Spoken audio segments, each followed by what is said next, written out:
Mientras tanto, análisis del mercado con la ayuda de José Lizán, gestor de Reto Magnus ICAP. José, muy buenas tardes, ¿cómo estás? Hola, ¿qué tal? Muy buenas tardes. Bueno, en este contexto en el que vemos ciertas dudas en el mercado, sí que esperamos que el Banco Central estadounidense recorte una cuantía de sus compras de estímulo. También la duda es si la Fed comenzará a cambiar esa hoja de ruta este mismo mes de noviembre. Y por otro lado, bueno, pues ¿qué sucede con los tipos de interés?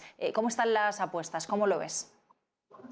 Bueno, pues yo creo que el mensaje de la Fed, o las expectativas, mejor dicho, del mercado sobre el mensaje de la Fed se ha ido anticipando un poco en el tiempo, ¿no? A principios de año, con las presiones inflacionistas, pues todo el mundo pensaba que no sería hasta bien entrado 2023 cuando se empezarían a aplicar subidas de tipos de interés y ese famoso tightening, pero sí que es verdad que las probabilidades de que se adelante en el tiempo unos 6 meses, ¿no? Para el verano de 2022 o el otoño de 2022, pues han ido ganando enteros en las últimas sesiones, ¿no? Y los futuros de tipos de interés, pues parece que se han anticipado unos 6 meses, como digo, 2 trimestres, y ya se habla para la segunda parte del 2022 como las fechas en las que podrían la Reserva Federal, pues por ese empuje de la economía, pues muy probablemente alcanzar el pleno empleo por esas fechas, por las presiones inflacionistas que están yendo más allá y que parece que pueden continuar, sobre todo el primer semestre de 2022, y yo creo que un poco la fecha se ha adelantado en el calendario. José, hoy hemos conocido el dato, la encuesta de empleo de ADP. En el mes de octubre se han creado más de 570.000 empleos privados. Es mejor respecto a la cifra de septiembre, mejor de lo esperado por el consenso de mercado, y a la espera de conocer ese dato de viernes de las nuevas nóminas no agrícolas en Estados Unidos. Se sitúa por el momento el consenso en torno a las 455.000. Datos del mercado laboral que la Reserva Federal mira con mucha atención. ¿Qué interpretamos de la cifra que hemos conocido hoy del estado de salud del mercado laboral en Estados Unidos?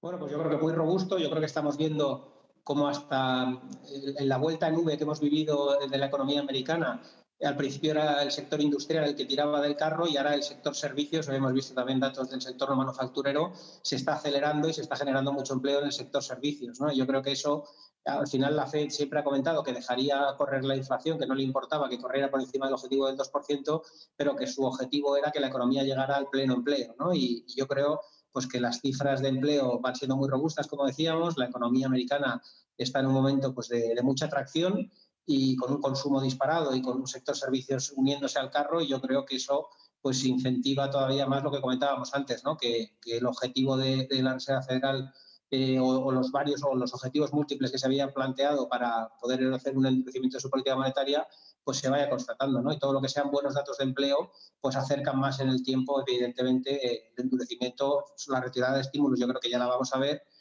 o las compras menores, ¿no? Pero el tema de las subidas de tipos, pues todo lo que sea acercar a la economía americana hacia el pleno empleo acelerará ese proceso, ¿no? Desde luego. Bueno, y en el lado contrario teníamos hoy también declaraciones de Christine Lagarde, presidenta del Banco Central Europeo, insistiendo en que una subida de tipos en 2022 es poco probable, a pesar de las presiones inflacionistas que estamos viendo.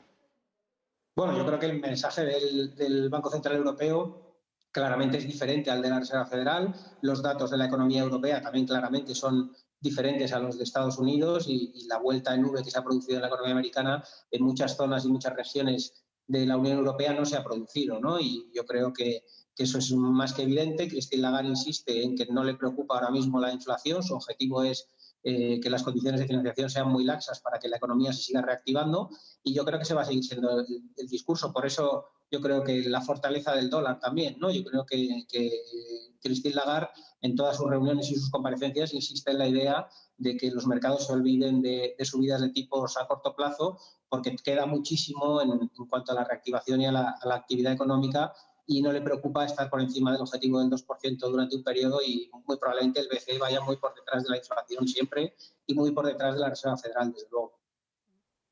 José, hoy en renta variable en España destacan las caídas de Siemens Gamesa después de haber conocido las cuentas trimestrales de su rival Vestas. Estamos viendo recortes en general para los fabricantes de aerogeneradores en bolsa.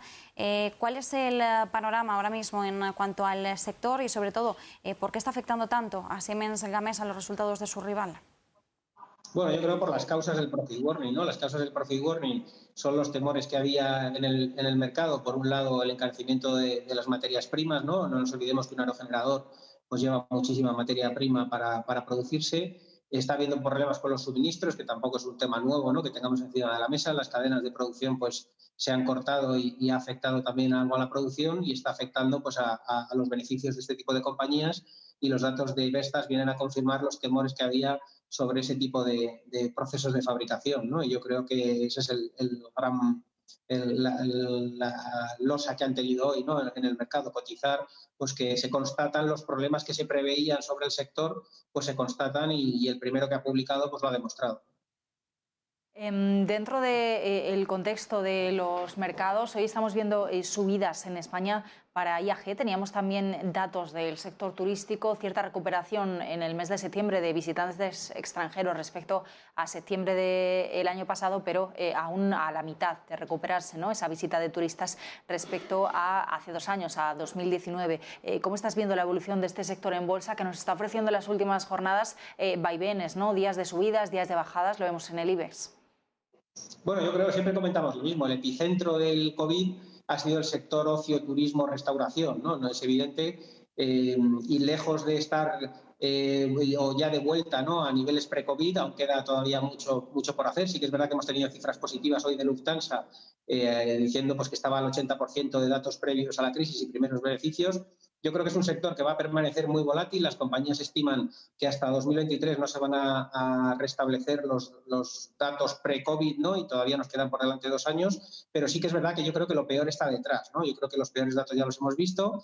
Sí que es verdad, y siempre decimos lo mismo, es un sector que necesita de altas ocupaciones y de una capacidad muy alta para generar beneficio para el accionista y valor para el accionista, porque al final es un negocio muy marginalista, con unos costes fijos muy altos, y necesitan, igual que los hoteles necesitan estar llenos para ser rentables, las aerolíneas también necesitan que todas sus líneas estén funcionando y con una capacidad muy alta, ¿no? Y yo creo que a eso le unimos unos costes de crudo, de fuel muy altos, y unas políticas de cobertura de hedging de crudo que se tuvieron que parar por todo el tema del COVID, que hace pues que todavía vayamos a tener unos trimestres de mucha volatilidad, y yo creo que las acciones van a estar con muchísima volatilidad. Probablemente, como mostraba la IATA, que mostraba pues una recuperación gradual de esas tasas de ocupación y de esas capacidades de líneas y de puesta de aviones en circulación, pues según vaya ganando tracción, el sector irá mejorando en bolsa, ¿no? Pero todavía creemos que va a ser un sector muy volátil, muy difícil de permanecer invertido por la fuerte volatilidad que van a tener las acciones, pero muy probablemente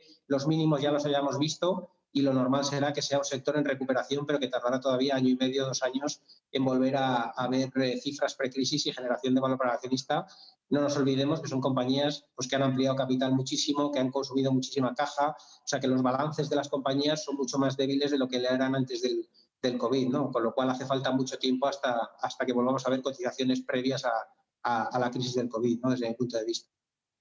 También hoy en el viejo continente se están cotizando las cuentas de BMW. Bueno, ha superado previsiones de beneficios, aunque eso sí, ha reiterado las preocupaciones que estamos viendo en este sector en general, aunque en otros muchos sectores, respecto a la crisis mundial de chips semiconductores. Pero sí que es cierto que las cuentas que hemos ido conociendo por parte de fabricantes de automóviles, tanto en Estados Unidos como en Europa, en general no hemos visto mucho alarmismo por parte de la reacción de los inversores. ¿Cuál es el principal escenario que se está calibrando ahora respecto a un problema que está azotando tanto a este sector?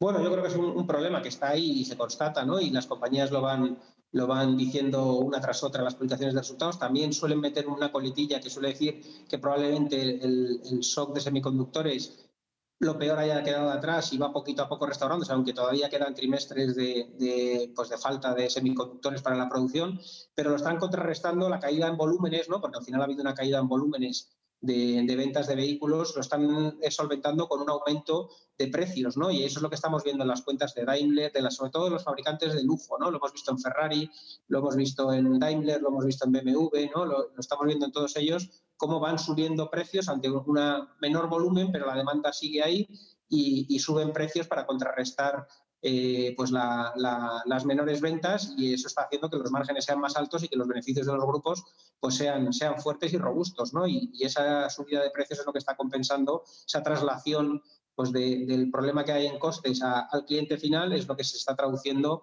en esa mejora de resultados, y la verdad que ha sido sorprendente, ¿no? Difícil de leer el ciclo de los autos en un entorno que todo apuntaba mal, pero que han sabido capear de una forma brillante con la gestión que han hecho en la parte comercial y de ventas.